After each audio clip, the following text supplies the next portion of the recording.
You are listening to Alex Nanlohi Podcast, to know the Lord and to make Him known.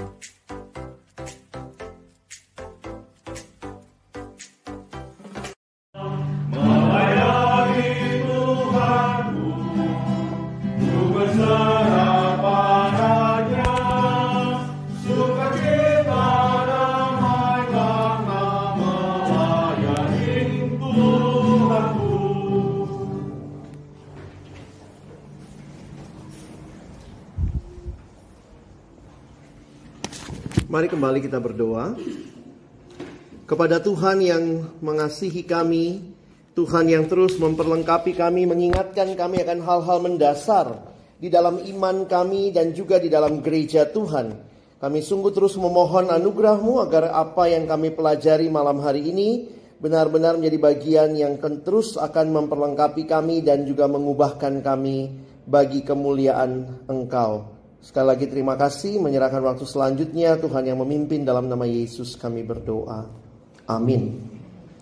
Baik, kita sudah masuk sesi yang kedua. Saya kasih kesempatan di awal, kalau ada Bapak Ibu yang mungkin ingin bertanya atau mengklarifikasi hal-hal tertentu, sebelum nanti materi yang kedua ini sudah lebih sifatnya praktis begitu ya. Silakan kalau ada yang ingin bertanya.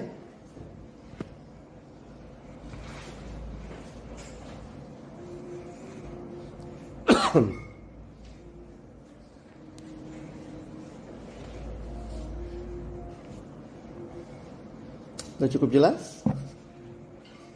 Ya udah, kalau tidak ada juga tidak apa-apa. Jadi nanti Bapak Ibu kalau ada, sambil saya jelaskan ada hal yang ingin ditanyakan, boleh langsung bertanya. Saya sedikit masuk kepada prinsip dalam pelayanan Paulus dan Timotius. Di dalam beberapa gereja, saya pikir juga ini satu metode yang juga penting untuk dilakukan, khususnya dalam kaitan dengan training pemimpin atau memuridkan, adalah melakukan seperti yang Paulus lakukan kepada Timotius. Mari kita baca 2 Timotius 3 yang ada di atas, ayat 10 sampai ayat yang ke-11. 1, 2, ya. Tapi engkau telah mengikuti ajaranku, cara hidupku, pendirianku, imanku, sabaranku, kasihku dan ketekunanku. Engkau telah ikut menderita penganiayaan dan sengsara seperti yang telah kuderita di Antiokhia dan di Ikonium dan di Listra. Bapak Ibu perhatikan sebentar, ada berapa ku yang ada di atas, mulai dari ajaranku, cara hidupku 2, 3 pendirianku, 4 imanku, 5 kesabaranku, 6 kasihku dan ketekunanku. Bagi saya yang menarik adalah bagaimana Paulus membagi hidupnya kepada anak rohaninya Timotius. Memang ini lebih fokus sebenarnya kepada pelayanan pribadi. Tapi balik lagi kepada yang saya tadi katakan, bahwa segala yang dilakukan, entah itu pelayanan pribadi, pelayanan mimbar, pelayanan kelompok, itu semua demi menghasilkan murid. Dan perhatikan, Timotius tentu bisa tahu ajaran Paulus hanya dengan dengar khotbahnya. Tapi bagaimana Timotius bisa tahu pendiriannya Paulus, kesabarannya Paulus? Saya pikir di sini perlu sharing life. Ini yang penting. Jadi sebenarnya kita pun sekarang bicara pemuridan. Pemuridan yang lebih dalam lagi adalah pemuridan yang sifatnya relasional. Bukan hanya bagi bahan. Sama kayak Paulus bilang kepada jemaat yang ada di Tesalonika, kami berlaku seperti ibu kepada kamu. Tapi itu bukan hanya membagikan materi, membagikan bahan, membagikan Injil, kata Paulus, tapi kami juga membagi hidup kami dengan kamu. Karena kamu telah kami kasihi. Jadi saya melihatnya begitu Bapak Ibu ya. Bagaimana relasi yang dalam, saya pikir itu kunci dalam sebuah pemuridan yang sukses. Tuhan Yesus dengan relasi yang dalam dengan murid-muridnya. Tuhan Yesus juga menunjukkan bagaimana sebenarnya sebelum ini ada kelompoknya Tuhan Yesus juga gitu ya.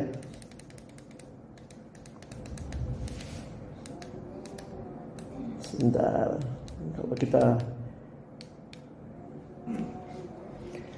Jadi kalau kita lihat Yesus melakukan pelipat gandaan melalui kelompok Dia punya kelompok 3, saya nggak ketemu foto Yesus yang terakhir ya. Dia punya kelompok 3, lalu kelompok 12, nanti kita lihat nanti ada kelompok 70. Tapi sebenarnya dia melakukan sangat intensional. Itu kata-kata kunci yang sekarang ada dalam pemuridan yang kembali digali oleh banyak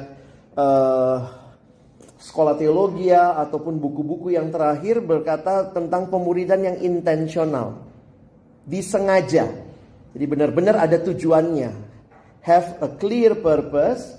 Dan juga pemuridan yang relasional. Jadi dua kata itu penting. Intentional dan relasional. Teladan kita siapa? Ya Tuhan Yesus. Jadi dia memilih. Nah itu kalimatnya menarik. Dan ternyata waktu digali penggalian Alkitab dalam dunia kuno. Zaman itu rabi-rabi yang didatangi oleh murid. Kayak kita daftar sekolah sekarang. Lihat sekolah ini bagus, orang datang ke sana. Nah, karena itu waktu kita lihat pola Yesus, begitu dia datang, dia yang cari murid, nah itu agak sedikit berbeda. Kelihatan sekali Yesus intensional, ada tujuannya, disengaja. Dia memilih murid, kata itu yang muncul. Dan kemudian di dalam kelompok itu apa yang terjadi? Nah, yang terjadi di kelompok yang Yesus pimpin, ini hal-hal yang bagi saya, kalau masih pengajaran ya dengar khotbah juga bisa, teladan, lihat juga bisa. Tapi kemudian kita lihat masuk lagi doa syafaat, ini semua relasional sekali. Yesus melatih mereka melayani. Siapa asyirnya waktu 5 roti 2 ikan, mujizat itu? Asyirnya para rasul. Jadi mereka diajar melayani, diperhatikan, dibimbing. Nah ini gak bisa lewat KKR nih, gak bisa lewat mimbar hari Minggu nih.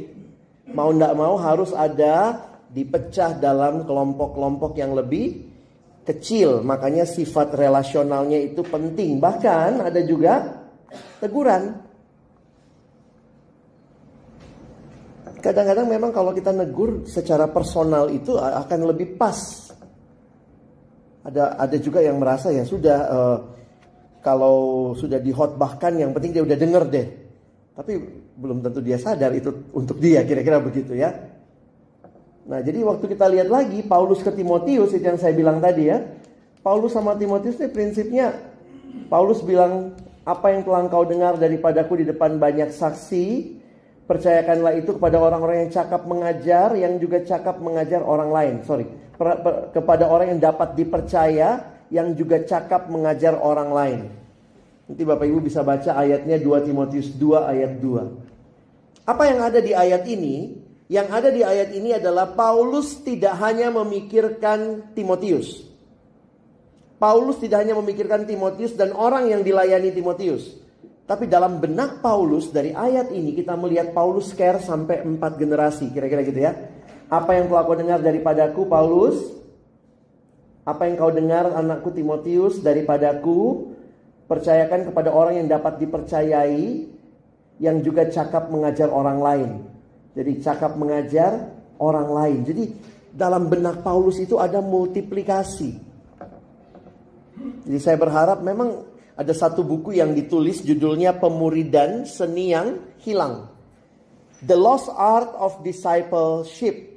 Kenapa dia katakan pemuridan seni yang hilang? Gereja kehilangan seni pemuridan. Yang ngambil sekarang apa? MLM.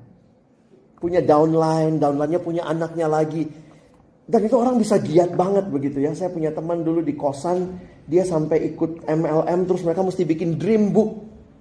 Dream book itu tujuannya apa? Kalau lu lagi malas jualan, lihat lagi mimpi-mimpimu. Ini buku mimpimu.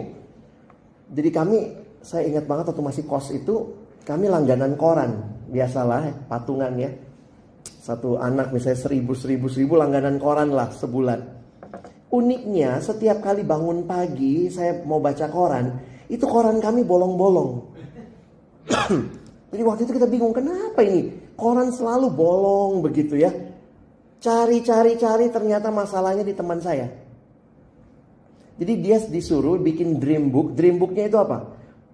Apapun mimpi kamu, lihat iklan-iklan yang bagus, ada gambar yang bagus yang jadi mimpimu. Jadi dia potong ini iklan luar negeri, mobil mewah gitu ya.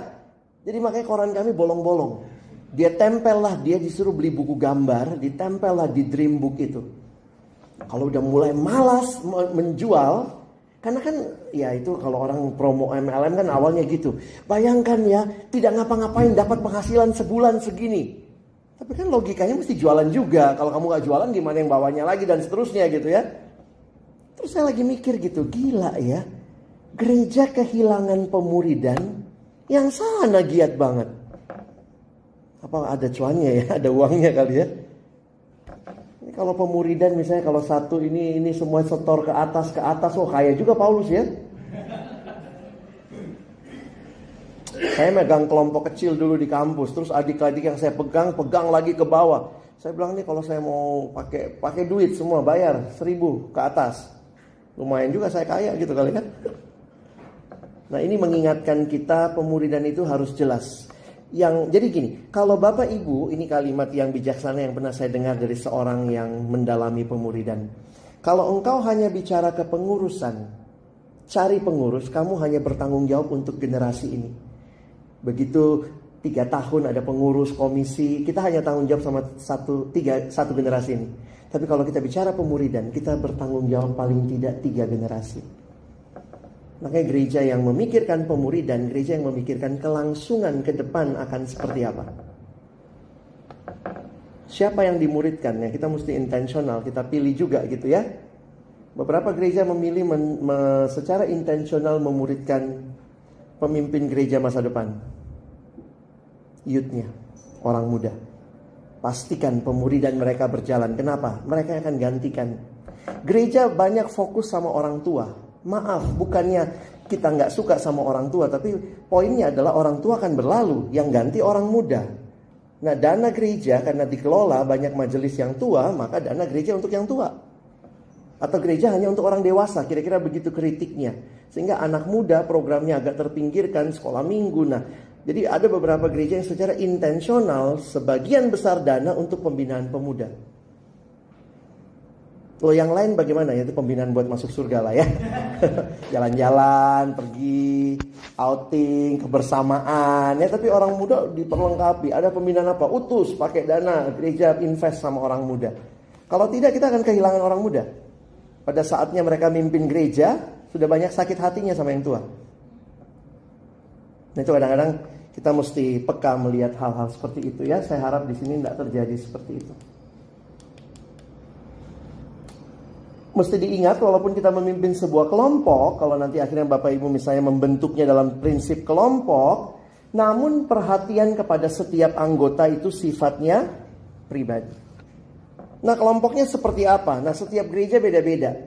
Saya waktu perhatikan akhirnya begini. Banyak gereja yang bilang kami punya kelompok kecil, tapi kelompoknya kelompok apa? Bisa jadi memang benar cuman KTB ya, kelompok tanpa bahan, ketawa-ketawa aja, sharing gitu ya. Sementara kita mesti mengingat bahwa di Alkitab diingatkan iman timbul dari pendengaran akan firman Tuhan.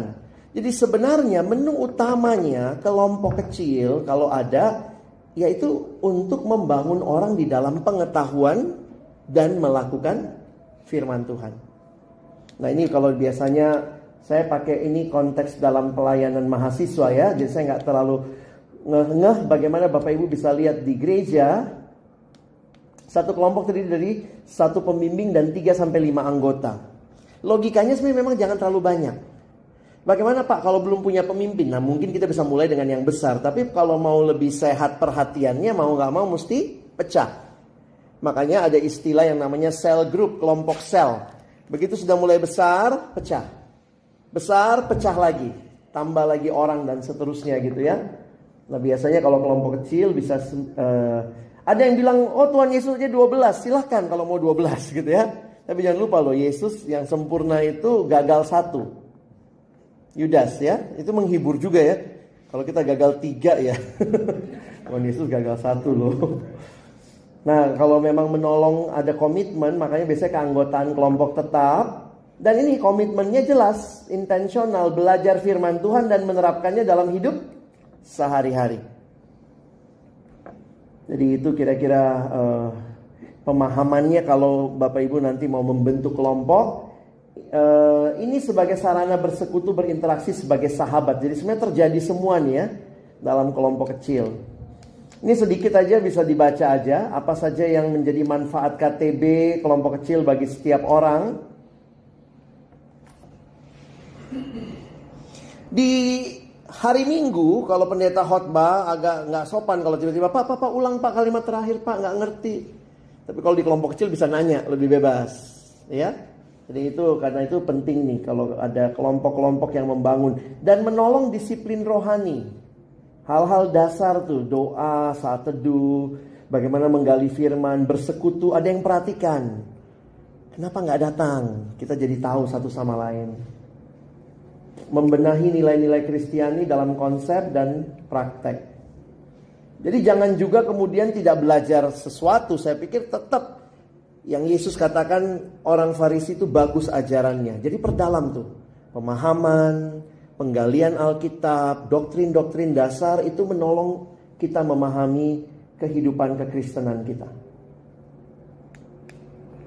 Dinamikanya dalam KTB ini sedikit tentang apa yang terjadi. Makanya banyak buku-buku panduan rata-rata pakai pendekatan di dalam Kisah Rasul pasal yang kedua. Apa yang terjadi di jemaat mula-mula? Apa sih yang ada dalam? Jadi kalau nanti sudah ada KTB-nya itu mau mulainya gimana? Nah, kira-kira ini jadi gambarannya. Di dalam Kisah Rasul 2, 41-47, kita melihat komunitas yang terjadi setelah dibaptis. Dikatakan 3.000 orang bertobat. Mereka berkumpul di rumah masing-masing. Nah, itu banyak dipakai karena apa? Berarti ada kelompok rumah. 3.000 orang berkumpul di rumah masing-masing. Gak mungkin ada yang punya rumah muat 3.000. Itu rumah apa lapangan bola? Berarti terjadi di jemaat mula-mula saja. Kisah Rasul 2 mencatat mereka bersekutu di rumah-rumah. Nah, apa yang terjadi dalam persekutuan mereka? Dikatakan mereka bertekun dalam pengajaran rasul-rasul. Berarti mereka adalah kelompok komunitas yang belajar. Nah, ini bisa ditolong dengan gambar ini. Kalau ditanya apa sih yang harusnya ada dalam kelompok pemuridan, apa sih yang kita lakukan, dinamikanya seperti apa, maka ada 4 panah juga. Panah pertama dari atas ke bawah, dari Tuhan kepada jemaat melalui pengajaran rasul-rasul. Jadi ini panahnya dari atas ke bawah. Tapi jangan lupa jemaat pertama bukan cuma bertekun dalam pengajaran rasul-rasul. Kisah Rasul 2 mencatat mereka juga berdoa. Jadi dari mereka kepada Allah kita sebut dengan penyembahan. Nah, ini yang biasa disebut sebagai 4P. 4 unsur yang harusnya ada dalam kelompok pemuridan. Bahas firman, tapi meresponi firman dengan berdoa, kadang kita nyanyi. Lalu ini yang vertikalnya sebenarnya ya. Yang horizontalnya ke dalam, bersekutu. Dikasih tahu di Kisah Rasul 2, mereka menjual harta miliknya untuk menolong saudara yang kekurangan. Jadi ada persekutuan yang real, yang share. Nah, karena itu panahnya ke dalam ya. Tapi bukan kelompok eksklusif hanya ke dalam. Pasal 2 ayat 47 mencatat mereka disukai semua orang. Jadi ini kelompok yang juga bermisi, melayani. Panahnya keluar. Kadang-kadang tanpa kita sadari kalau kelompok kecil jadi eksklusif itu bukan jadi berkat. Orang lihat itu malah jadi jijik. Saya soalnya berapa kali lihat ada kelompok sini yang aneh-aneh ya. Ya memang karena saking akrabnya ya. Kemudian itu ada cewek-cewek waktu itu pakai bando bareng, bando sama. Kenapa? Kami satu kelompok. Ada lagi kaos kaki sama. Saya pernah datang ke satu kampus di Jakarta, terus kemudian kenapa ini ada beberapa wanita pakai baju Powerpuff Girl itu ya. Terus saya bilang, kalian siapa? Kakak nggak tahu. Terus mereka ini ambil stand, ternyata ada gayanya. We are the Powerpuff Girl, gitu ya. Satu begini, satu gitu. Jadi mereka bertiga. Saya bilang, waduh ini kalau kelompok kecil orang lihat hanya eksklusifnya begitu, saya pikir itu jadi batu sandungan juga. Jemaat mula-mula mencatat mereka tidak eksklusif. Ke dalam mereka sangat bertumbuh. Mereka sangat mengasihi, tapi mereka jadi berkat keluar. Jadi makanya kalau nanti Bapak Ibu bikin kelompok kecil, biarlah dalam pertemuan-pertemuan kita ada 4 unsur ini. Apa yang dilakukan untuk jadi berkat? Ini mungkin bisa kita mendoakan kelompok lain, mendoakan gereja kita. Jadi istilahnya, walaupun kita ketemu dalam kelompok, jangan melulu tentang kelompok kita. Misinya salah satu dengan mendoakan hal-hal yang ada di sekitar kita, mungkin kondisi bangsa. Dan jadi kira-kira ini yang terjadi sebagai dinamika dalam sebuah kelompok kecil. Bagaimana? Sampai sini ada pertanyaan?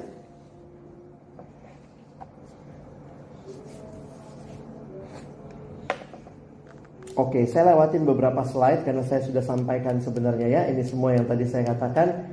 Penjelasannya Bapak Ibu bisa ambil slide-nya nanti. Ini sesi saya yang kedua ya. Ini menjawab pertanyaan, apakah murid itu seorang fans atau seorang pengikut? Pengikut follower atau fans. Itu bedanya apa? Nanti kita coba lihat sama-sama ya. Saya mau mulai dengan ayat ini dulu. Mari kita baca 2 Korintus pasal 5 ayat yang ke-15 ini. 1, 2, ya. Dan Kristus telah mati untuk semua orang, supaya mereka yang hidup tidak lagi hidup untuk dirinya sendiri, tetapi untuk Dia yang telah mati dan telah dibangkitkan untuk mereka. Ada satu hal yang menarik. Di dalam dosa, sifat utama manusia yang berontak kepada Allah, di dalam dosa itu kita mati-matian untuk diri kita sendiri. Makanya ada yang bilang semangat dosa itu titiriri Bapak Ibu ya. Mati-matian untuk diri sendiri. Tetapi ketika kita ditebus oleh Kristus, kenapa pemuridan itu mungkin? Karena Kristus yang telah mati supaya mereka yang hidup tidak lagi hidup untuk dirinya sendiri. Jadi mungkin ini juga sedikit membahas apa yang tadi Bahar tanyakan begitu ya. Sebenarnya dari kapan waktu kita percayakah?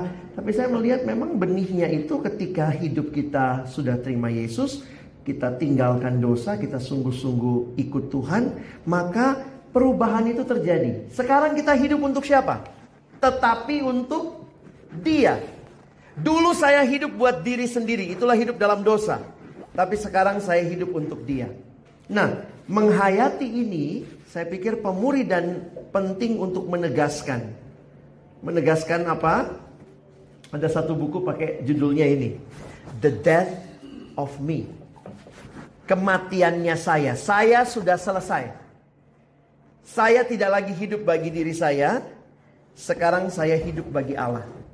Dan saya pikir ini persis seperti apa yang Paulus katakan tentang penebusan. Kita lihat ayatnya ya. Yuk kita baca sama-sama Bapak Ibu sekalian. 1, 2, ya. Sebab kamu telah dibeli dan harganya telah lunas dibayar. Karena itu muliakanlah Allah dengan... Kenapa kita harus menjadikan Yesus yang paling utama? Ini mirip seperti yang saya katakan tadi. Kalau ini adalah satu benda yang saya cipta, maka benda ini punya saya. Kalau benda ini terjual tergadai saya tebus, supaya apa? Kembali jadi punya saya. Kalau begitu siapa yang harusnya dilayani? Penciptanya, penebusnya. Nah Paulus berkata, kamu telah dibeli dan harganya telah lunas dibayar. Jadi sebenarnya panggilan menjadi murid itu bukan opsi bagi kita yang sudah mengalami kasih karunia Tuhan. Harusnya lah kita sekarang hidup bagi Dia. Sama seperti anak sekolah minggu ya. The body belongs to Jesus. Hati-hati gunakan tanganmu, hati-hati gunakan matamu, hati-hati gunakan mulutmu, semua bagian tubuh kita. Di dalam 1 Korintus 6 dikatakan, bukankah tubuh kita adalah bait Roh Kudus? Karena itu pakailah untuk memuliakan Tuhan. Jadi saya pikir prinsipnya sudah jelas ya. Di dalam kita mengerti prinsip murid, akhirnya kita menyadari tentang hidup kita yang ditebus. Kalau betul hidup ini ditebus oleh Tuhan, maka kita harus mengingat dua prinsip ini. Kita bukan pemilik hidup kita. Bukankah dia sudah beli lunas harganya? Kita bukan pemilik. We are not the owner. Kita itu steward. Yang kita praktekkan adalah prinsip penatalayan. Karena itu Alkitab mengatakan satu hari kelak kita akan mempertanggungjawabkan semua yang kita miliki ini, yang kita pikir kita punya, tapi sebenarnya punyanya Tuhan kepada Dia yang punya. Yesus kasih ilustrasi seperti raja yang pergi lalu mempercayakan talenta. Satu hari kelak dia akan kembali. Jadi saya pikir sebenarnya kalau kita menyadari hal ini, hidup yang diselamatkan itu terkait dengan panggilan sebagai murid. Itu bukan dua hal yang terpisah. Saya maunya cuma diselamatkan, saya nggak mau jadi murid. Nggak bisa. Karena begitu kita diselamatkan, kita langsung jadi miliknya Tuhan. Karena kita miliknya Tuhan, kita mesti melayani Dia. Kita melayani Dia berarti kita jadi murid yang ikut Dia. Berarti seluruh keberadaan kita bagi Dia. Karena itu waktu Yesus menuntut, kadang-kadang saya suka merenungkan gitu ya. Kan kita suka pakai bahasa harga yang harus dibayar. Seolah-olah Tuhan tuh ngutang sama kita. Padahal sebenarnya siapa yang ngutang? Kita. Jadi kalau Tuhan, tuh kan saya udah pelayanan nih sungguh-sungguh nih Tuhan. Lihat dong. Loh, bukannya kita yang ditebus oleh Tuhan, kita milik Tuhan. Kalau misalnya benda ini bilang, terima kasih dong sama saya yang sudah melayanimu. Gue yang beli elu gitu ya. Sebenarnya logikanya jadi suka kebolak-balik. Makanya banyak orang waktu bicara syarat pemuridan langsung rasanya berat. Kenapa? Karena pola pikirnya, Tuhan yang ngutang sama saya. Tapi kalau pola pikirnya semuanya punya Tuhan, kalau Tuhan minta semuanya boleh nggak? Ya boleh-boleh, Dia yang punya kok. Jangan terlalu sombong buat kita yang melayani Tuhan, ikut Tuhan. Karena sebenarnya semuanya miliknya. It's not yours, bukan punyamu. Kalau begitu hidup ini mesti bagaimana ya? Saya ingat ayat ini, pertama saya dapat ayat ini SMA 2 kali ya. Terus dapat ayat begini, barang siapa mengatakan ia ada dalam Dia, ia wajib hidup sama seperti Kristus telah hidup. Kaget juga waktu lihat ayat ini. Kenapa enggak? Kalau ada dalam Kristus, dia wajib hidup sama seperti orang tuanya, sama seperti papa mamanya, sama seperti pendetanya. Standarnya bukan manusia. Sama seperti Kristus telah hidup. Ada satu konsep yang menarik. Ini sekarang bukan lagi hidupku.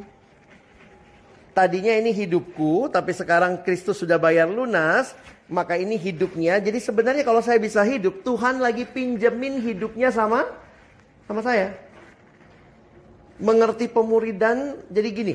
Bapak Ibu, kalau kita mengerti pemuridan, harusnya makin lama makin membawa kita lebih dalam menghayati hidup seorang murid. Makanya remaja di Amerika sampai pakai gelang ini. WWJD. Mereka mengingatkan diri mereka, ini singkatannya What would Jesus do? Jadi ini siapa? Ini hidup saya. Oh bukan, ini hidupnya Yesus. What would Jesus do? Kalau Yesus diajak temannya nonton film porno, dia nonton film porno nggak ya? What would Jesus do? Kalau Yesus diajak judi sama temannya, judi nggak ya? Selalu mengingatkan, this is not my life. I'm just a steward, not the owner. Karena itu ayat ini jadi menarik untuk kita bahas. Siapa yang mau mengikut aku, kata Yesus, ia harus menyangkal dirinya, memikul salibnya, dan mengikut aku. Ayat ini sangat terkenal kalau bicara pemuridan. Tapi bagaimana menghayati nilainya? Saya mulai tadi dengan mengingatkan, sebenarnya kalau semua punya Tuhan, Dia minta mau ikut aku, sangkal diri, pikul salib, ikut aku. Kita lihat satu-satu ya. Saya mulai dengan ini sedikit dalam bahasa Inggris saya terjemahkan. Yesus tidak hanya memanggil kita untuk percaya bahwa Dia itu nyata, Dia sungguh-sungguh ada, atau untuk percaya kepada Dia bahwa Dia dapat menyelamatkan kita. Bukan hanya itu. Tapi Yesus memanggil kita untuk mengkomitmenkan, menyerahkan seluruh hidup kita kepada Dia. percaya hanya dialah satu-satunya keselamatan kita, tapi kemudian mengikuti dia. Jadi kalau saya melihat di sini, balik lagi ya, seluruh proses hidup yang ditebus, diselamatkan oleh Kristus dan ikut Kristus, itulah proses pemuridan. Discipleship is the path to knowing and following Jesus. Sederhananya bagaimana? Apa ciri-ciri murid? Kita lihat yang pertama, dia harus menyangkal diri. Sangkal diri itu apa sih? Bapak Ibu jangan mikir gitu sangkal diri. Misalnya saya Alex, oh saya bukan Alex, saya bukan Alex. Itu bukan sangkal diri. Itu menolak keberadaan diri. Sangkal diri itu begini. Saya ingin sekali melakukan itu.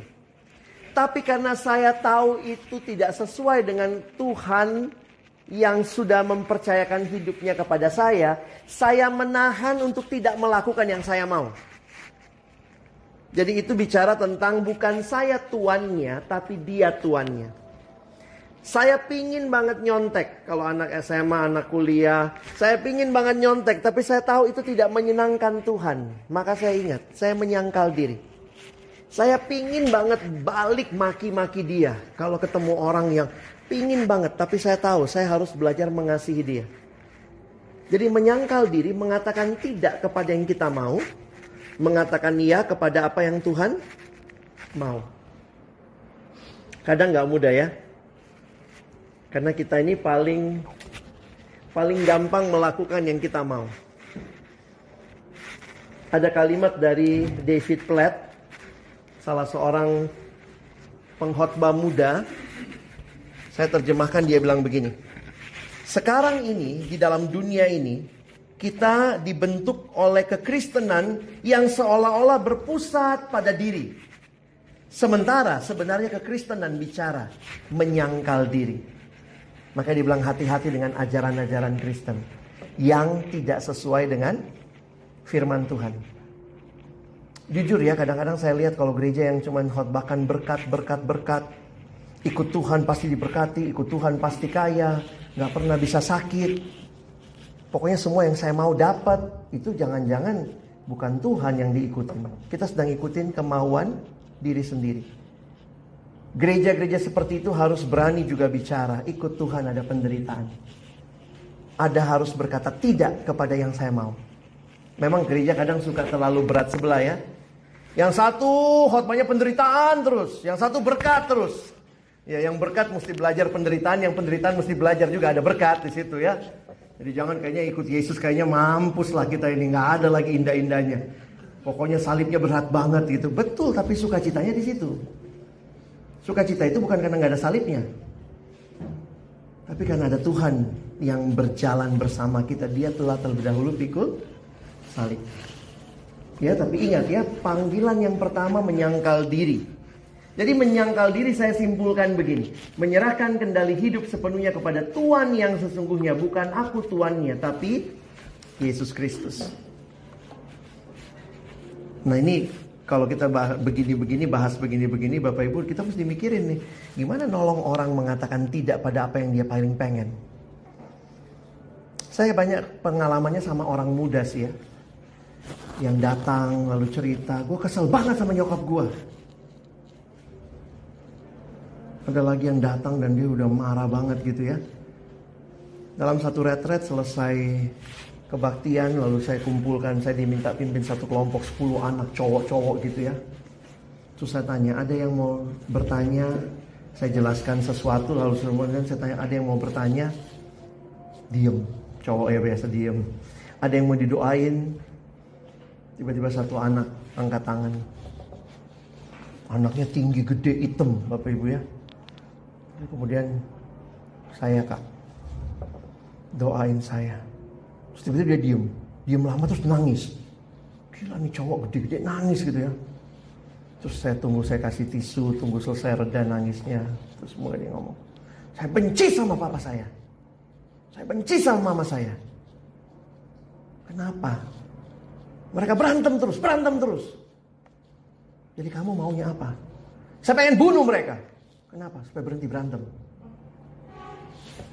Waktu saya dengar begitu, ya mulailah tenangkan dia gitu ya. Bingung juga gitu ya, menyangkal diri, mengatakan tidak pada apa yang... Karena dia memang sangat kecewa dengan keluarganya. Memang kalau berantem itu, kakaknya tinggal gak jauh dari rumah mereka, jadi mamanya itu udah lari ke rumah kakaknya gitu. Kalau berantem begitu, jadi dia tinggal sama papanya. Pokoknya mereka tuh setiap kali ketemu berantem. Dari saya kecil kak, gak pernah saya dengar damai, berantem aja kerjanya. Lalu saya harus mengatakan apa? Saya bilang, apakah orang tuamu orang yang ke gereja, kenal Tuhan? Enggak, mereka jarang ke gereja. Saya bilang, nah sekarang poinnya adalah mungkin bukan orang tuamu yang harus berubah dulu. Kamu dulu. Kamu tetap ada di rumah yang orang tuanya berantem, tapi kamu bisa jadi pendamai buat mereka. Gimana caranya? Mungkin hanya mulai dengan doa. Mungkin hanya mulai dengan menenangkan, peluk salah satunya. Jadi kadang-kadang bukan kita mintanya Tuhan selesaikan masalahnya, tapi kadang-kadang Tuhan gak selesaikan masalahnya. Tuhan, masalahnya tetap ada. Tapi waktu kamu lihat masalah itu, di mana aku dalam masalah itu? Nah itu kadang-kadang saya pikir iya ya. Alangkah indahnya kalau di gereja ada orang-orang yang menolong orang lain. Atau kita saling menolong untuk menyangkal diri. Bukan saling mendorong untuk, iya pukul papamu itu, pukul. Mamamu juga, pukul juga sekalian. Saya pikir kalau kayak begitu kita gak saling menolong gitu ya. Kita saling membinasakan begitu. Biasalah orang tua juga begitu. Kalau berantem, apalagi kalau gak dalam Tuhan, orang tua yang berantem selalu cari pihak pendukung. Saya suka gitu, itu papamu itu mamamu itu. Dulu juga papa mama saya gitu. Itu papamu itu. Papamu, suamimu. Gitu kan? Kenapa? Karena orang tua suka cari dukungan anak gitu. Jadi saya belajar jadi dalam hal-hal yang sederhana bagaimana kita membimbing orang melihat Kristus. Melihat bahwa belum tentu kita kadang-kadang kecewa ikut Tuhan karena apa yang kita mau Tuhan gak jawab. Kenapa? Karena yang kita mau itu membuat praktis apa? Selesai masalahnya. Kadang-kadang Tuhan gak selesaikan masalahnya. Masalahnya tetap ada. Nah, siapa yang akan menolong? Berjalan bersama, doain. Sehingga ada satu anak yang datang sama saya. Tahun ini dia datang, dia benci sama papa mamanya. Tapi tahun depan waktu dia datang, dia bilang, Kak, thank you. Saya paling tidak sudah mulai bisa doain papa mama saya. Dulu boro-boro doain. Kadang-kadang perubahannya gak banyak ya. Tapi dari dia sangat cuek sama keluarganya, sekarang mulai bisa doain. Nah pemuridan itu menolong orang menyangkal diri. Saya gak suka nih, tapi nah gimana caranya? Mungkin dengan kita sharing sama mereka, kita doain, kita bantu dia. Kelompok-kelompok yang boleh menolong orang untuk bertumbuh ya. Yang kedua, pikul salib. Sangkal diri, pikul salib. Bapak ibu jangan pikir Yesus orang pertama disalib di dunia ya. Enggak. Siapa aja yang pernah disalib? Ternyata semua orang pada masa itu yang hukumannya berat untuk warga negara non-Romawi. Jadi kalau lihat hukuman salib itu menarik. Hukuman salib itu ditemukan oleh bangsa Sumeria. Nah kira-kira 200 tahun sebelum Yesus lahir, orang Romawi mengadopsi hukuman salib dari bangsa Sumeria. Apa yang mereka lakukan? Mereka akan menggantung orang secara sadar, hidup-hidup, tapi disiksa terlebih dahulu sehingga akan mati perlahan-lahan disalib. Sehingga di dalam sejarah dikatakan hukuman salib adalah hukuman yang paling mengerikan yang pernah ditemukan sepanjang sejarah. Karena itu orang Roma tidak mengenakan hukuman salib kepada warga negara Roma. Hukuman salib dikenakan kepada warga negara non-Romawi. Yesus orang Yahudi, bukan warga negara Roma. Makanya hukuman matinya disalib. Paulus dalam sejarah gereja dicatat dia matinya dipenggal. Karena dia orang Yahudi tapi warga negara Roma. Jadi kalau warga negara Roma matinya yang langsung tuh dipenggal. Enakan mana? Dipenggal apa disalib? Mati sih akhirnya. Karena ternyata orang Roma menggunakan penyalipan juga untuk menghina bangsa lain.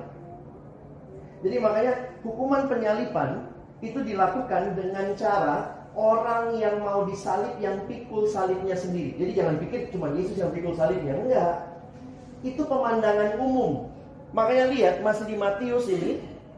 Matius pertengahan 16. Yesus bilang, siapa yang mau ikut aku harus pikul salib. Nah, kira-kira seperti orang-orang yang biasanya pikul salib. Orang yang pikul salib itu tujuannya satu. Apa itu? Mati. Nggak ada lagi pikul salib, lihat mendung. Sorry ya, pulang dulu, jemuran belum diangkat. Nggak bisa. Pikul salib itu tujuannya satu. Mati. Apa yang mau disampaikan? Ternyata dalam penyelidikan sejarah, rute yang dilewati oleh orang yang pikul salib itu dicari rute yang paling jauh. Jadi makanya itu jadi tontonan. Karena untuk mempermalukan bangsa lain kan. Jadi kayak gini loh. Kamu lihat nih, semua yang nonton lihat kalau kamu lakukan kesalahan yang sama kayak begini hukumanmu. Karena itu jangan pikir jalan salib itu langsung jalan terdekat. Ternyata diarak dulu keliling rute yang paling jauh. Baru dibawa ke tiang penyalipan. Makanya waktu Yesus bicara memikul salib, ini bicara mengikut Yesus berapapun harga yang harus dibayar. Bapak Ibu, salah satu yang sulit ikut Yesus adalah kadang-kadang ini ya, karena kita pakai istilah harga yang harus dibayar ya. Kayaknya, aduh kalau ikut Tuhan memang menderita. Apalagi kalau udah nyanyi itu ya. Saya ingat dulu kalau pentahbisan pengurus pada nyanyi, saya mau ikut Yesus. Terus belakangnya, meskipun saya susah, jangan sampai susah. Menderita dalam dunia, saya gak mau menderita. Saya mau ikut Yesus sampai selama-lamanya. Itu kalau dinyanyikan dengan serius tuh, netes air mata ya. Meskipun susah, meskipun menderita, tapi baru 2 bulan pengurus ketemu teman yang ciong gitu ya. Gak bisa klop sama dia langsung mundur. Meskipun kaya, saya ciong. Menderita. Memang kadang-kadang, makanya ada yang pernah bilang sama saya, Kak, saya pikir masuk pelayanan itu suasananya surgawi. Taunya nerakawi. Kenapa? Ketemu orang-orang yang gak saling cocok. Saya bilang ya di situ kan Tuhan lagi bentuk kita. Apa harga yang kita bayar? Nah saya itu beda-beda ya. Kalau Bapak Ibu mungkin harga yang harus dibayar, ada yang harga yang harus dibayar sampai nyawa. Kita lihat di negara-negara yang susah kekristenan. Mungkin kita gak sampai nyawa yang harus dibayar. Yang kita harus bayar adalah beri diri lebih, korbankan waktu, korbankan uang sedikit gitu ya. Tapi ini pertanyaannya, berapa harga yang harus dibayar untuk ikut Yesus? Dan terakhir Yesus bilang ikut aku. Jangan sangkal diri, pikul salib, ikut dunia, nggak pas. Sangkal diri, pikul salib, ikut aku. Dan kata ikut aku ini dalam bentuk present tense, terus menerus ikut aku. Bapak Ibu, saya merenungkan ayat ini ya. Pernah baca ayat ini? Barang siapa mengasihi bapa atau ibunya lebih daripadaku, ia tidak layak bagiku. Barang siapa mengasihi anak laki-laki atau perempuan lebih daripadaku, ia tidak layak bagiku. Barang siapa tidak memikul salibnya dan mengikut aku, ia tidak layak bagiku. Barang siapa mempertahankan nyawanya, ia akan kehilangan nyawanya. Barang siapa kehilangan nyawanya, karena aku, ia akan memperolehnya. Saya lagi mikirin begini. Waktu Yesus rekrut murid, ini kan kalimat-kalimat yang dia suka ngomong. Apa sih maksudnya? Kalau kita ditodong, pernah Bapak Ibu ditodong? Gak pernah? Oh iya, yang nodong. Biasanya katanya, kalau ditodong itu pertanyaannya apa? Hah? Ini ya, harta atau nyawa? Terus kita jawabnya apa? Atau? Ini kalau jawab atau, kalau saya penodongnya saya kelipikin sampai mati ya. Biasanya pertanyaannya harta atau nyawa. Saya sampai sekarang bingung tuh kalau misalnya ditodong begitu, mungkin diskusi dulu. Harta atau nyawa? Sebentar Pak, diskusi dulu. Kalau saya jawab nyawa, Bapak ambil apa? Kadang masih bingung nah, tapi poinnya begini. Mana lebih berharga? Harta atau nyawa? Setuju, nyawa yang paling berharga. Lebih berharga nyawa daripada harta ya. Ngapain punya harta gak punya nyawa ya? Itu rumah siapa? Rumah dia. Itu helikopter dia baru beli. Itu gunung kemarin dia juga baru beli. Dianya mana? Mati tadi pagi. Ngapain punya harta, gak punya nyawa. Jadi setuju ya, lebih berharga nyawa ya. Saya punya nyawa gak punya harta juga sedih ya. Ya punya harta, punya nyawa dan makanan kami yang secukupnya. Ya cukup sehari-hari ya. Jadi Bapak Ibu setuju ya? Kalau harta atau nyawa yang lebih berharga? Nyawa. Jadi kalau lebih berharga nyawa, rela dong kehilangan harta, yang penting tetap nyawanya. Bener ya? Itu yang biasa kita lihat di rumah sakit kan? Orang rela bayar berapapun, yang penting selamat nyawanya. Oke? Sekarang pertanyaan saya, ini jawab dalam hati aja biar gak malu ya. Coba Bapak Ibu pikir. Harta sama nyawa, sangat berharga nyawa. Sekarang pertanyaan saya, mana lebih berharga? Nyawa atau Yesus?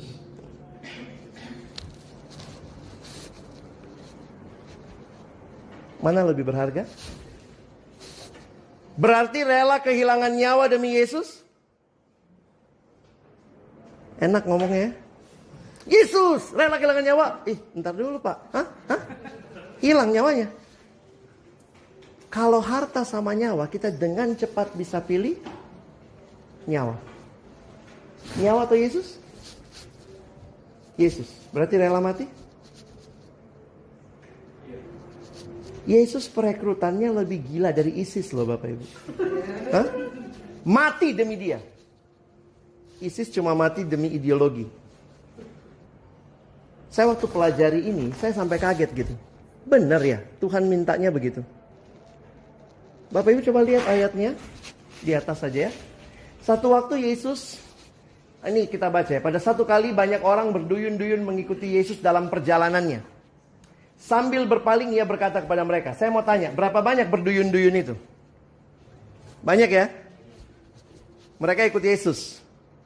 Berarti Yesus jalan di mana? Kalau lihat ini, mereka mengikuti Yesus dalam perjalanannya. Berarti Yesusnya jalan di depan. Nah, saya jadi Yesus ya, Bapak Ibu jadi orang banyak ya. Kan saya sendiri nih ya. Jadi bayangkan saya lagi jalan nih, Yesus lagi jalan lalu orang banyak mengikuti dia. Bayangkan skenarionya di Lukas 14, orang dari berbagai tempat datang ngumpul karena lihat Yesus ini hebat. Pasti yang ikut pun banyak sekali motivasinya. Jadi saya lagi bayangkan ya, mungkin ada yang bawa spanduk kalau zaman sekarang ya. Yesus, Yesus, Yesus jalan di depan ya. Tiba-tiba dia balik begini. Sambil berpaling ia berkata, "Yo man, kita bentuk GFC, Jesus Fans Club." Dia nggak ngomong begitu ya. Jadi pertanyaan saya begini, Yesus senang nggak sih diikuti orang banyak? Tiba-tiba dia balik terus ngomong begini, "Kalau kau datang kepadaku dan tidak benci bapaknya, ibunya, istrinya, anak-anaknya, saudara-saudara laki-laki atau perempuan, bahkan nyawanya sendiri." Yesus mau bilang apa? Tempatkan aku yang paling utama, bahkan lebih daripada nyawamu. Kalau kamu nggak mau, kamu nggak siap jadi muridku. Saya mau tanya, kalau Bapak Ibu ada di belakang Yesus waktu itu, terus apa pulang? Ayo, terus apa pulang? Saya mungkin akan ngomong nih, ini orang sok banget sih, udah diikutin juga. Yesus tidak cuma senang banyak pengikut. Banyak orang yang ikut Yesus, iseng-iseng ikut. Waktu saya merenungkan hal ini, saya pikir, pantas ya, kita baca lagi ayat 10 tadi, Matius 10. Ini kan kalimatnya begini. Barang siapa kehilangan nyawanya karena aku, berarti siapa yang lebih penting? Akunya. Yesus ngomong loh. Jadi saya harap kita ngerti nih. Pemuridan itu sebenarnya kita sedang mencetak orang-orang yang radikal untuk Tuhan. Kita mencetak orang-orang yang punya hati hidup yang benar-benar diserahkan hanya kepada Tuhan. Harusnya kalau gereja cetak ini, gereja tidak akan menjadi gereja yang melempem, yang seadanya, yang sekedarnya. Tapi semua orang yang benar-benar murid bahkan rela kehilangan nyawa untuk Tuhan. Tapi kadang-kadang saya mikir boro-boro rela kehilangan nyawa. Dibilang, tinggalkan pornografi, susah Tuhan, apalagi nyawa. Ya pornografi aja gak lewat, mau kasih nyawa. Tapi ini panggilan pemuridan. Kita mesti renungkan. Yang kita mau cetak di gereja bukan orang-orang yang asal ikut. Tapi orang-orang yang hatinya diserahkan pada Tuhan. Dan karena itu dia punya kasih yang sangat radikal. Di situ bedanya sama ISIS. ISIS itu kalau orang beda sama saya, orang itu saya matikan. Kalau pengikut Yesus sangat radikal. Tapi kalau orang itu beda sama saya doakan, saya injili sampai dia bertobat. Itulah murid Yesus. Tapi sama radikalnya. Rela serahkan semuanya. Tadi kita bicara sukacita melayani raja ya. Kalau dia raja ya semua punya dia kok. Harusnya kita makin sadar konsep-konsep penting. Ini konsep Kristen ya. Bahkan nyawanya sendiri. Saya baru iya ya. Benar gak sih Yesus paling berharga dalam hidup saya ya?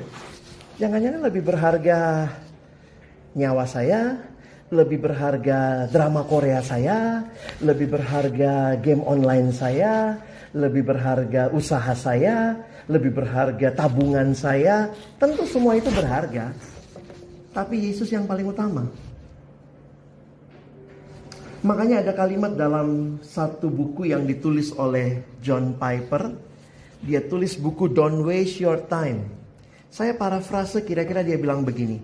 Kalau betul Yesus yang paling berharga dalam hidupmu, hidupilah kehidupan yang membuktikan kepada semua orang bahwa memang Yesus lebih berharga dari semua yang kau miliki. If Jesus is the most precious in your life, then live a life that will prove to others that Jesus is more precious than other things in your life. Tapi mungkin waktu orang lihat hidup kita, orang lihat, oh iya ya, dia cinta banget hartanya. Dia cinta banget mobilnya. Ya ampun, dia cinta banget suaminya sampai kayak berhala suaminya buat dia. Dia cinta banget anaknya. Bukan berarti gak boleh mencintai anak. Tapi kadang-kadang orang tua bukan mencintai anak, memberhalakan anak. Karena kita bisa memberhalakan hal-hal yang baik. Yesus bilang kalau kau tidak menempatkan aku yang paling utama, kau gak layak jadi muridku. Jadi memang saya pikir masalah pemuridan setelah ada pun program pemuridan di gereja, banyak yang gak sampai ke intinya. Ikut kelompok kecil, beberapa gereja tuh sudah punya kelompok kecil, ikut kurikulum, ikut segala macam. Tapi di rumah masih cinta uang, masih cinta nafsu, masih cinta. Jadi belum ada transformasi. Kenapa? Itu cuma knowledge, jadi belum sampai kepada transformasi yang utama. Nah bagaimana terjadi? Saya pikir itu anugerah Tuhan. Kita mesti berdoa sungguh-sungguh. Doakan orang-orang yang kita bina, yang kita muridkan. Gereja harus punya tim doa yang minta Tuhan, biarkanlah orang-orang ini mencintai Engkau lebih dari segalanya. Saya tutup dengan buku ini. Ini buku ditulis oleh Kyle Idleman. Dia tulis buku judulnya Not a Fan. Bukan seorang penggemar. Ini jangan pikir not a fan bukan kipas angin ya. Bukan penggemar. Karena kalau fan ditambah S jadi fans ya. Jadi memang apa sih bedanya fans sama murid? Murid itu bukan fans. Nah itu yang dia mau tekankan. Itu juga tema kita malam ini. Makanya saya perlu jelaskan ini dulu baru saya sampai ke sini. Dia bilang begini. Bayangkan berbagai hal yang berharga bagi kita. Apa aja yang berharga? Kita list. Yesus, keluarga, pacar, sahabat, pelayanan, studi, pekerjaan. Sedang ada di garis start lomba lari untuk merebut tahta hati kita. Terus kalimat berikutnya nih bikin saya kaget. Yesus tidak mau jadi juara satu dalam lomba tersebut. Kok bisa? Harusnya kan Yesus nomor satu kan? Kalimat dia lanjutkan. Dia mau hanya dia satu-satunya pelari dalam perlombaan tersebut. Tidak boleh ada persaingan antara relasi-relasi kita dengannya dengan relasi yang lain. Bahkan nyawa kita sendiri. Kenapa? Kadang ada orang salah konsep. Dia bilang begini, itu makanya dengerin Yesus. Lu jangan terlalu cinta anak lu, nanti Tuhan ambil. Ada yang suka gitu ya. Jadi takut kan cintai anak kita nanti diambil Tuhan begitu ya. Ngeri banget, itu bukan konsep Alkitab. Konsep ini mengatakan begini. Kalau kau cinta yang lain lebih daripada Yesus, kau kehilangan Yesus, yang lain pun kau gak dapat. Tapi kalau kau cinta Yesus lebih, maka cintamu kepada yang lain-lain ini akan luar biasa. Kalau kau cinta Yesus sungguh-sungguh, kau akan cinta anakmu lebih lagi. Tapi kalau kau hanya cinta anakmu, gak cinta Yesus, cinta kepada anakmu bisa bikin kamu kecewa satu waktu. Kalau kita cinta suami atau istri kita saja, tidak cinta Yesus, satu waktu cintamu akan selesai. Tapi kalau kau cinta pada Yesus, maka pasti kau makin cinta suami dan istrimu. Jadi jangan dibolak-balik ya. Seolah-olah kalau kita gara-gara ayat ini atau pembahasan ini orang selalu bilang, lu jangan terlalu cinta anak lu, nanti Tuhan ambil. Jadi kayaknya Tuhan tuh jahat ya.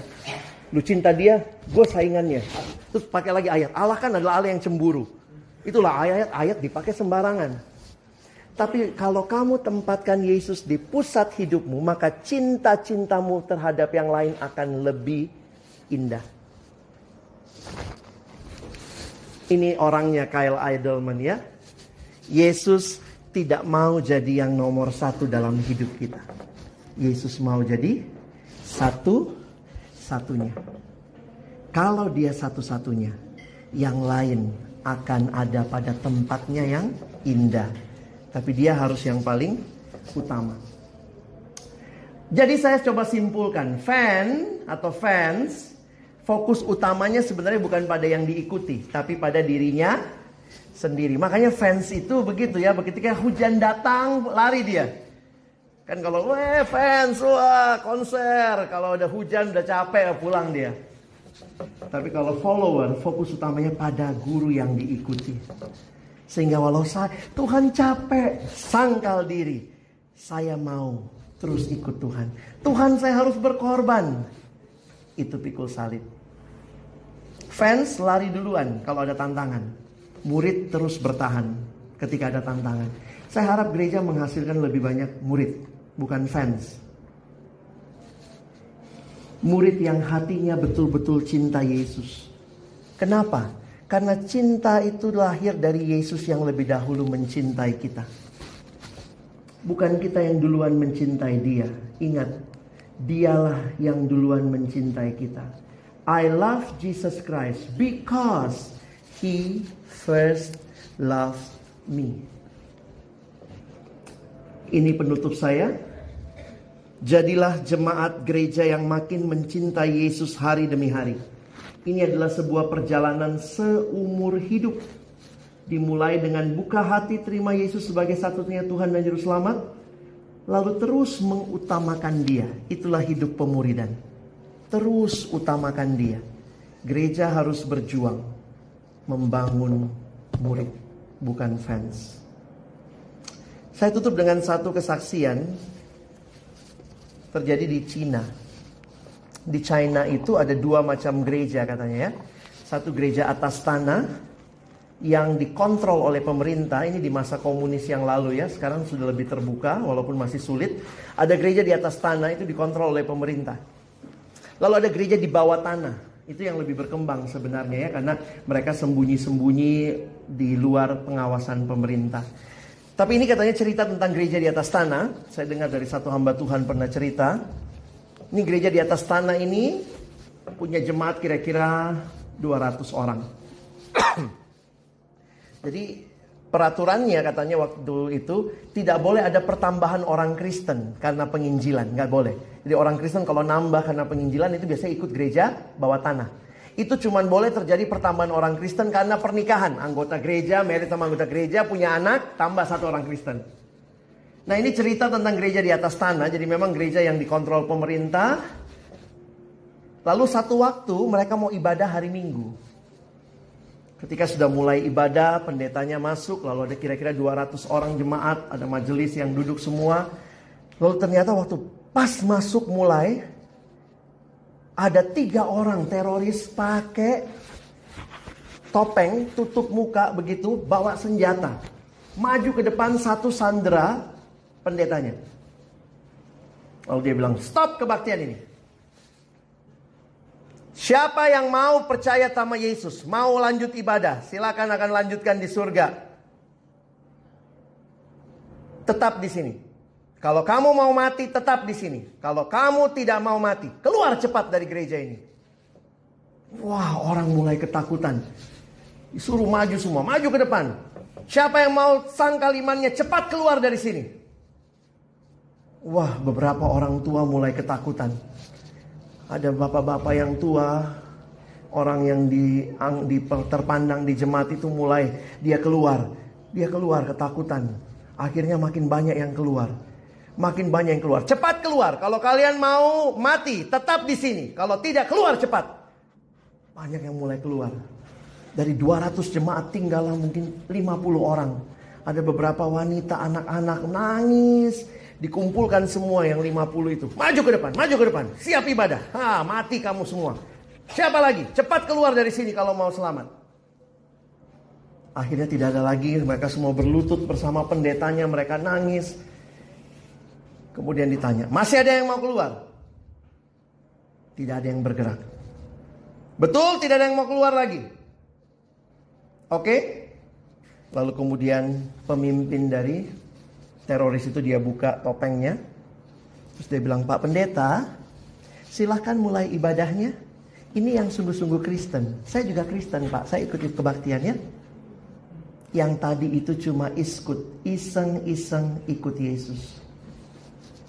Jujur saya tidak tahu cerita ini benar atau tidak, tapi mungkin benar.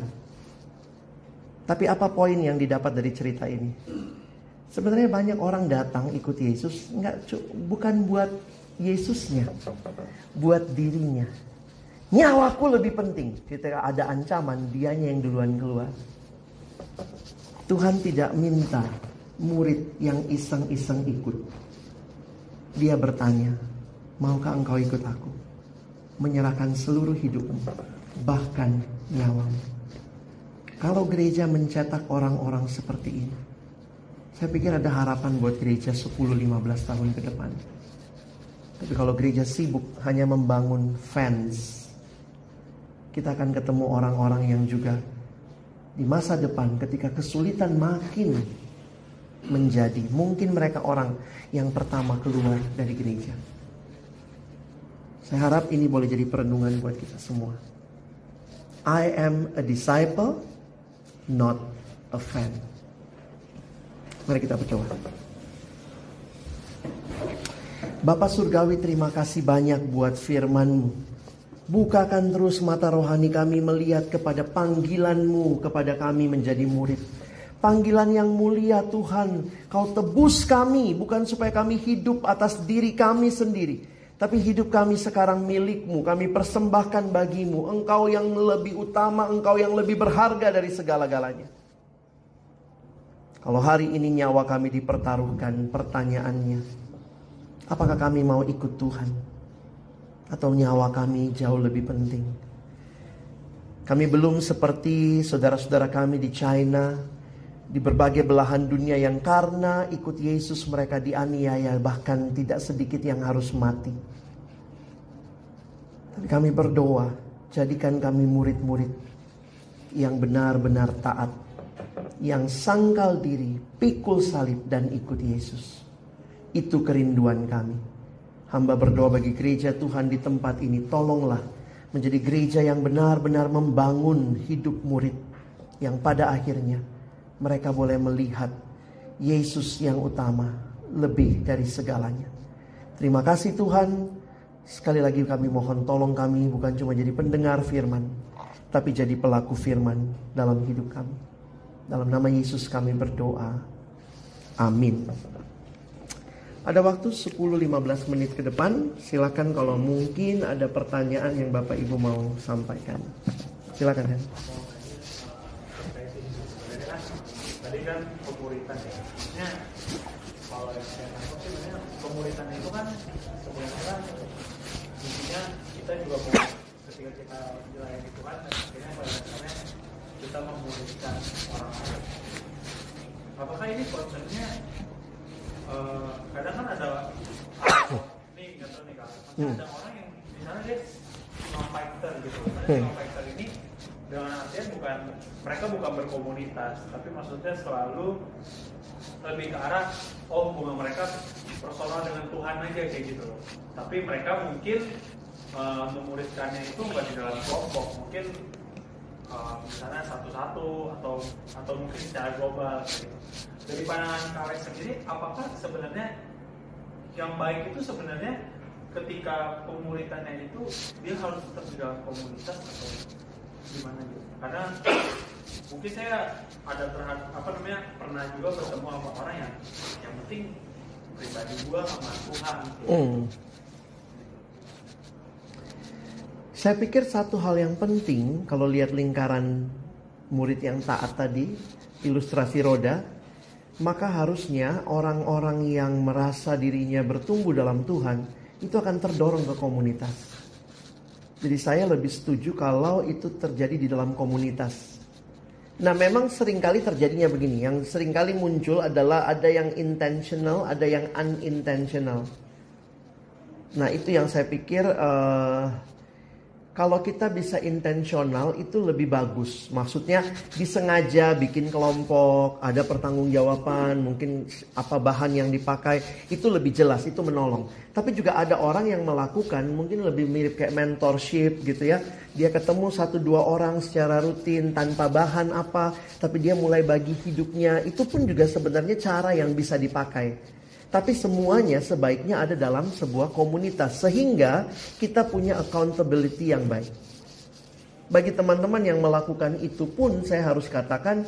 Misalnya yang unintentional ya. Dia misalnya memuridkan 1-2 orang atau apa. Saya pikir itu baiknya juga dia punya orang yang dia bisa bertanggungjawabkan. Sehingga orang tahu kamu sedang memuridkan si ini dan si ini. Itu harusnya seperti itu. Karena kalau dia bilang dengan dia sendiri sama Tuhan, saya nggak butuh yang lain. Saya pikir justru ada aspek dalam pentingnya komunitas yang dia tidak dalami atau dapatkan. Kalau ditanya apakah bisa bertumbuh dengan cara begitu, saya pikir ada satu kalimat dalam buku Disiplin Rohani, dia mengatakan begini. Memisahkan diri dari komunitas, itu sebenarnya bunuh diri secara rohani. Sebenarnya begitu. Ada juga orang yang begini, gerejanya di sini dimuridkan di tempat lain, ada juga. Cuman loyalitasnya aja ke sini, tapi ternyata dia udah dapat di tempat lain, dia tetap. Nah, orang-orang seperti itu juga saya pikir untuk konteks gereja, saya pikir ya mari kita bangun juga gereja kita ke dalam sama-sama.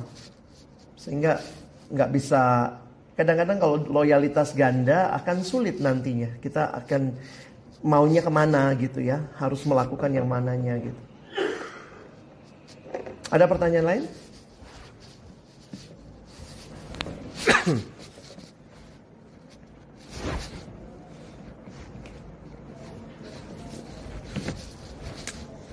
Silakan kalau masih ada. Iya.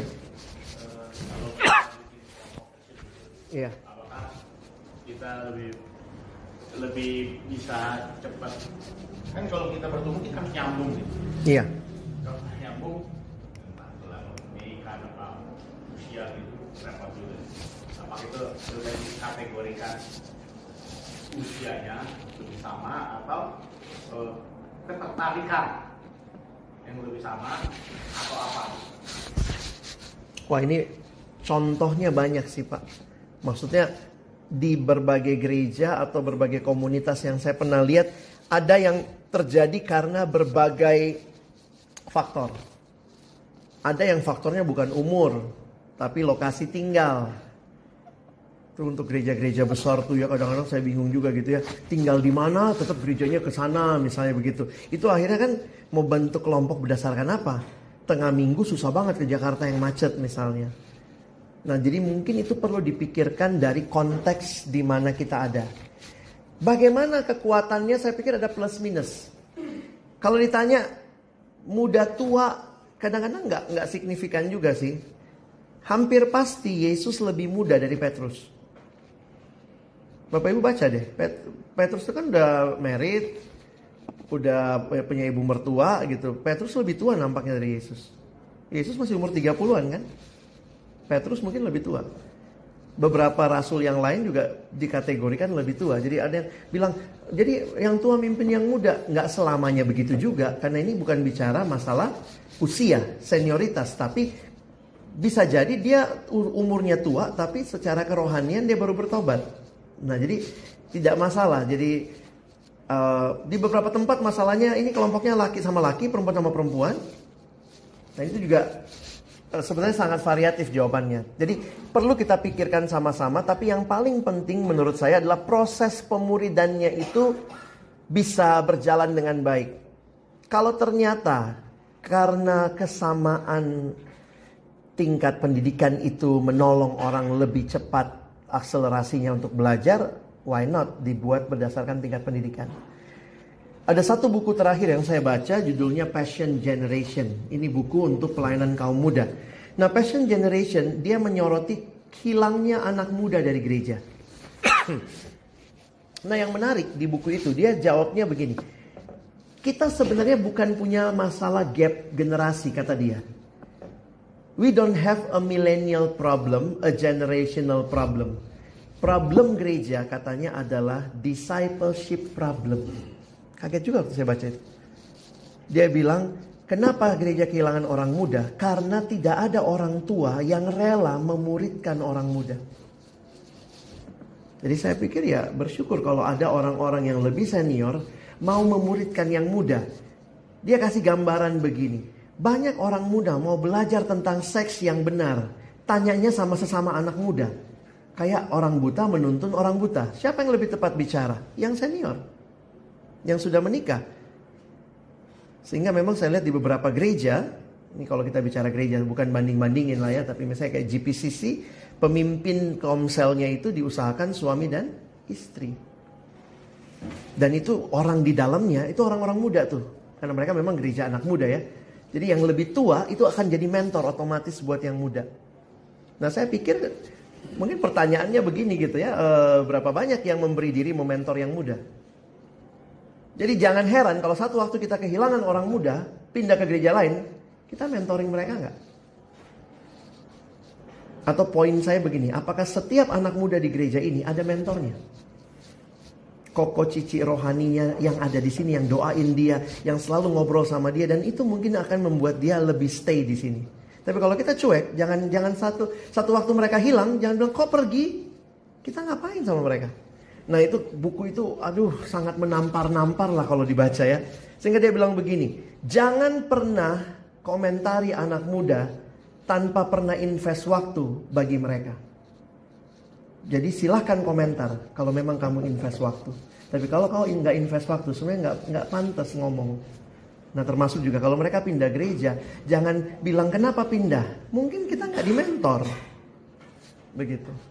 Dan ini juga poinnya ya, tidak selamanya mentor itu harus dari pembimbing rohani atau hamba Tuhan saja. Suami istri yang turun memberi diri, memberi waktu, saya pikir itu jadi kesempatan. Nah itu dia memang bukunya khusus tentang bagaimana menjangkau milenial, dan itu dia tekankan banget. Di bagian awal buku itu dia kasih gambar beberapa orang. Itu karikatur kartun beberapa orang. Terus dia bilang begini, saya orang muda, dia ini pastor, tahun ini baru umur 30. Juni besok ini ya, dia baru akan umur 30. Coba cari di internet, di YouTube gitu ya, namanya Grant Skeldon. Dia pendeta milenial. Dia bilang, kenapa saya bisa jadi seperti ini? Karena ada orang-orang senior yang invest hidupnya buat saya. Makanya itulah yang dia panjang di depan muka-muka orang itu. Dan itu tidak semuanya melalui pemuridan yang intentional. Dia, karena saya kaget juga, masa salah satu muka yang di depan itu mukanya Martin Luther? Emang dia ketemu kapan sama Martin Luther? Tapi dia memang suka baca. Dia merasa dimentor oleh Martin Luther lewat tulisan-tulisan Martin Luther. Ada Charles Spurgeon gitu ya. Jadi saya pikir khotbah terakhir di camp Dunia Perkantas waktu itu pernah diisi oleh pendeta John Stott. Dia khotbah dari 2 Timotius pasal yang dia khotbah seluruh kitab 2 Timotius. Di akhir khotbahnya, termasuk dia pamit karena dia udah makin tua, dia pamit ya, sekarang udah mati kan, udah meninggal ya.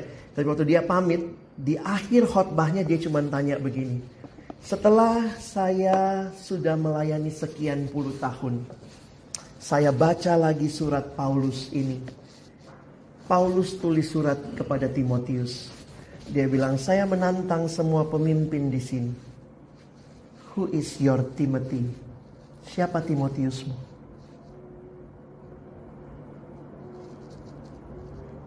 Di gereja ini, kalau Bapak Ibu ditanya, Timotiusnya siapa? Siapa orang yang saya muridkan?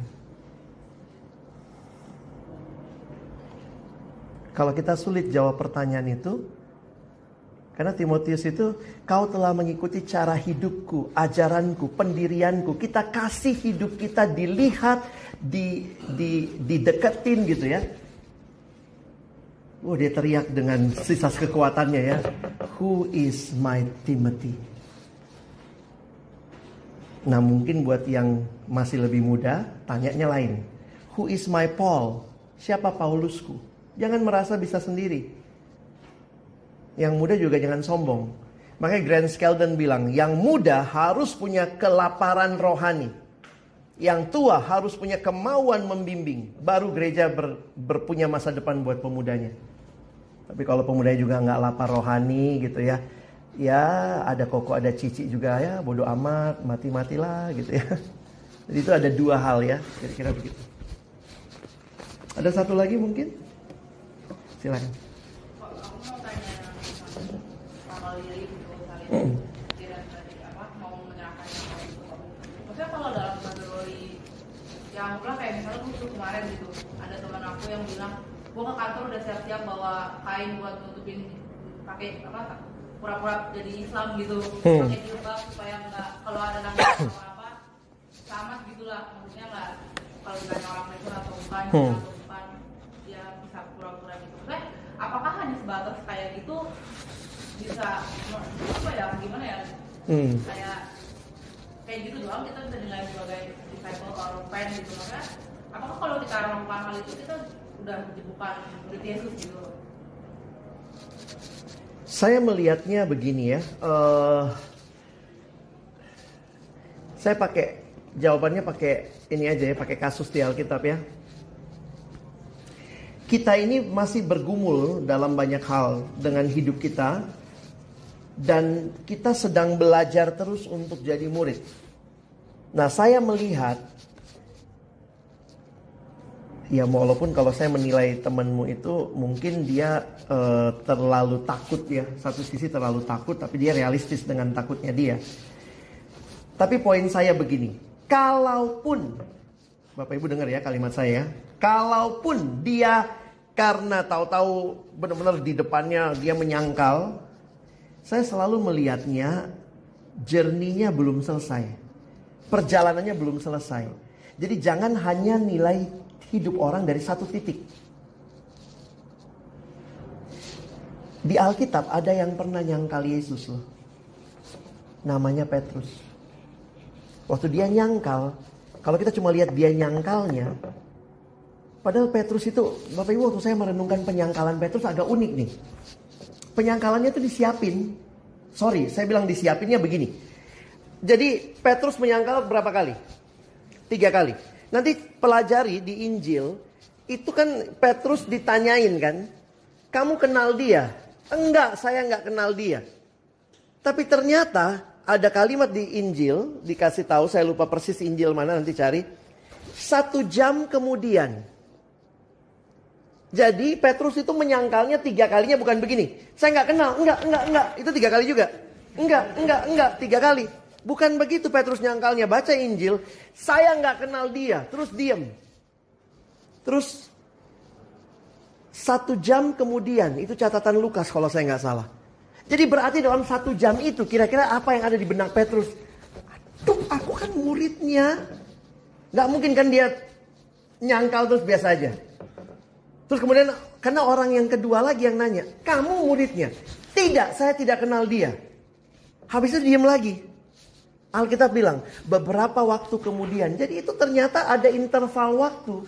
Makanya saya bilang Petrus menyangkalnya itu pasti mikirin, aduh kenapa aku nyangkal. Mungkin sama kayak temanmu gitu, aduh aku udah disiapin jilbab nih. Tapi poin saya begini, kalaupun sampai dia menyangkal, kalaupun ya, itu bukan akhir. Petrus bertobat. Menyangkalnya sangat menyedihkan. Sangat mengecewakan. Sehingga ada kalimat di situ. Pada waktu itu ayam berkokok dan Yesus melihat Petrus. Ada satu lukisan yang sangat-sangat menggetarkan hati. Lukisan itu Petrus menyangkal, ada ayam di sini, nanti googling aja. Petrus menyangkal, ada ayam, ada Petrus. Petrus lagi begini, Yesus lihat Petrus. Saya pikir waktu dilihatin Yesus tuh Petrus kayak apa itu ya. Karena kelihatan dia menyangkal. Jangan pernah lihat hidup orang dengan menghakimi, mengatakan dia murid nggak murid. Kita nggak tahu, itu urusan dia sama Tuhan. Tapi yang penting adalah siapapun yang mengalami pergumulan yang berat, tetap ada kesempatan untuk balik dan bertobat.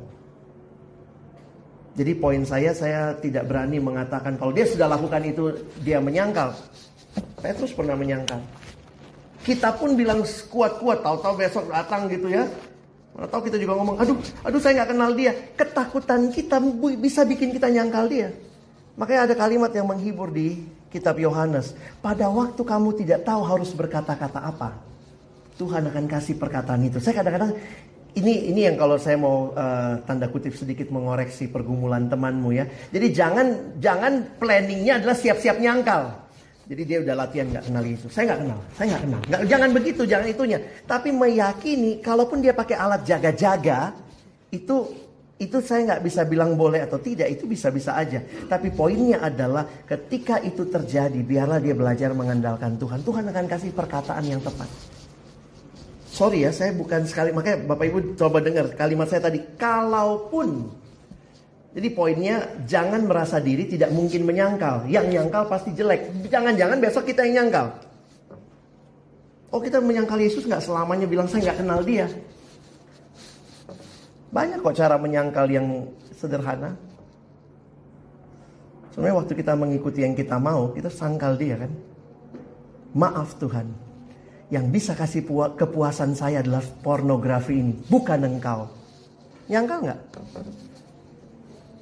Ada satu anak datang sama saya, dia bilang, Kak, saya nyontek. Terus teman saya bilang, nyontek itu menyangkal Yesus. Hah? Kaget dia. Dari mana nyontek menyangkal Yesus? Menyangkal Allah, kata teman saya.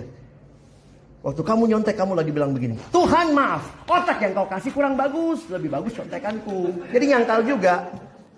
Jadi makanya kalau kita mau bilang menyangkal, jangan terlalu sok lah. Kita juga nyangkal kok tiap hari. Tapi Tuhan selalu bilang, kembali, aku mengasihimu. Memang ada yang nyangkalnya langsung, saya tidak kenal Yesus. Tapi dalam hidup mungkin kita menyangkalnya berkali-kali. Maaf Tuhan, yang lebih memuaskan saya film Korea, drama Korea daripada engkau. Saat teduh baca 2 ayat, ngantuk, drama Korea 1 malam, mata melek. Apa yang kita sangkal? Main game online, bisa lupa waktu. Baca Alkitab, selalu cek sudah berapa jam saya baca. Istri saya suka Korea, Bapak Ibu ya. Jadi saya bilang ya kok nonton boleh dong. Ya nggak boleh kalau sampai kecanduan. Masalahnya kalau sampai melek terus begitu ya. Saya bilang kalau nonton Korea kadang dia ketawa. Ntar nangis. Gue takut istri gue gila nanti lama-lama ya. Saya tanya gitu sama adik-adik yang saya layani. Kapan terakhir kali baca Alkitab kamu tertawa? Kamu nangis? Emosimu kebawa waktu baca. Tuhan terima kasih sayang sekali sama aku. Waktu lihat drama Korea bisa begitu luar biasa. Sebenarnya jangan-jangan kita sedang menyangkal Tuhan. Sorry Tuhan, yang lebih menghibur tuh Korea, bukan firman-Mu. Ya kira-kira itu ya. Baik Bapak Ibu, mau tanya? Silakan Bahan, masih boleh. Tadi kan pada bahas tentang radikal. Iya. Maksudnya kalau radikal kan kalau di zaman milenial lah ya, itu kan kayak dianggap selalu konteksnya negatif kan. Iya. Dalam arti justru gereja-gereja itu mereka justru bukan jangan radikal sih, tapi maksudnya pada radikal itu konteksnya radikal di sini tuh konteksnya tuh dalam bangsa. Apa? Maksudnya kalau konteksnya nih kita menginjak anak muda, kita semua radikal, pokoknya salah yang benar yang benar. Maksudnya itu benar, tapi kan kalau misalnya kita mau jangkau orang yang bukan Kristen, terus dia punya nyontek, terus kita bilang, dasar pendosa, gitu. Jadi itu macam aneh banget gitu. Maksudnya konteksnya banyak, misalnya tentang rokok, tentang megagio, gitu kan. Ada yang namanya toleransi, ada orang yang pakai kebijaksanaan Tuhan dan sebagainya. Iya. Sebenarnya konteks radikal itu sebatas atau gimana? Sebenarnya ada pemaknaan yang terjadi karena kondisi sekarang memberikan makna kepada istilah itu. Sebenarnya radikal itu pada dasarnya itu positif. Sekarang itu jadi negatif. Samalah seperti begini, kami kan sudah lama punya pelayanan siswa. Pelayanan siswa kami disingkat PSK, Persekutuan Siswa Kristen. Itu tidak masalah sampai tahun 90. Begitu tahun 2000, Kita tetap pakai nama PSK. Terus anaknya ditanya, mau kemana anakmu? Ikut PSK. Nah, jadi teman-teman bisa nangkep kata PSK tahun 80-an tidak masalah. Tahun 90-an tidak masalah. Tapi sekarang jadi masalah. Karena ada pemaknaan baru dari kata yang lebih kuat digaungkan media. Pekerja seks komersial. Jadi sekarang kami ganti. Namanya persisten. Persekutuan Siswa Kristen. Karena kalau PSK kan minta izin, "Ma, mau kemana? Mau ke PSK." Hah? Ini ketua PSK-nya, Ma. Itu germonya itu berarti. Nah, kata radikal pada awalnya tidak ada masalah dengan itu. Tapi karena konteks di kita, radikal itu sebenarnya dari bahasa Latin radix. Artinya apa? Akar. Itu artinya akar. Jadi sesuatu yang radikal itu yang sangat mengakar, punya dasar yang kokoh. Nah, radikal itu harus. Radikal dalam prinsip itu penting. Lenturnya pada cara. Jadi kita tahu, nyontek itu nggak benar. Tapi waktu kita lihat orang nyontek, nah ini saya perhatikan nih. Kalau radikal yang sekarang diperkenalkan, kalau kita beda konsep, kamu kubunuh. Itu radikalnya. Tapi Alkitab, nanti kapan-kapan lah bahas ya, ada ayat yang menunjukkan sangat jelas. Waktu Yesus bilang, jangan kayak begitu. Tapi waktu dia bilang jangan kayak begitu, jangan nyontek. Tapi dia deketin tukang conteknya itu. Dia kasihi luar biasa supaya balik. Jadi kalau orang beda sama kita, pikiran kita bukan matiin dia, pendosa, jahat loh. Tapi bagaimana kasih Tuhan menjangkau dia. Sehingga mungkin kita tidak akan langsung bilang dia pendosa. Tapi kita akan lihat dia dengan kacamata Tuhan lihat pendosa. Kalau kacamata kita lihat pendosa menghakimi, mungkin kita bukan Yesus. Kita Farisi. Yesus lihat pendosa mengasihi. Nah memang kadang-kadang sulit kalau sudah masuk ke dalam sistem. Tiba-tiba ada pengurus yang gak mau datang lagi. Kadang-kadang mesti lihatnya pakai apa. Mau gak mau mesti keluarin keputusan tegas misalnya. Nah ini yang kadang-kadang dalam gereja antara ketegasan sama kelenturan. Karena ada organisasi, ada aturan main, itu gak gampang. Tapi saya pikir untuk menjangkau anak muda harus radikal. Maksudnya kita punya konsep. Tapi kita punya tangan yang sangat lebar terbuka menjangkau mereka untuk datang sama Tuhan. Makanya saya senang dengan metode EE. EE ya, Evangelism Explosion. Jangan salah baca ya, ada yang bilang metode EE. Terus ada lagi, mau training EE. Hah? EE aja di training. Padahal itu natural Bapak Ibu ya. Di bagian awal training EE, dia menyuruh kita membuat kesaksian. Lalu dia pakai satu ilustrasi begini. Ilustrasinya adalah tidak bisa kita memaksa kuda minum air dengan cara menarik kepalanya suruh minum air. Jadi kalau ada kuda nih, ayo minum air, minum. Kita suruh begini. Kita pasti ditendang kuda. Apa yang harus dilakukan? Kasih tablet garam. Saya nggak tahu juga dibeli di mana ya. Tapi bilangnya kasih tablet garam. Kasih garam di sekitar bibirnya kuda. Pada waktu dia kehausan, karena bibirnya kering, nanti dia akan minum sendiri. Nah prinsip itu dipakai untuk penginjilan EE di bagian awal. Di bagian awal kita disuruh bikin kesaksian. Siapa kamu sebelum terima Yesus? Kapan kamu terima Yesus? Bagaimana hidupmu sekarang? Nah, kenapa dia selalu tanya, siapa kamu sebelum terima Yesus? Jangan-jangan sebelum terima Yesus kita juga tukang nyontek. Iya kan? Jadi kalau ketemu yang nyontek, jangan begini. Kita suka melihat orang yang nyontek dari posisi kita sekarang. Saya sudah gak nyontek. Kamu dosa, masih nyontek. Enggak. Mesti bilangnya gini.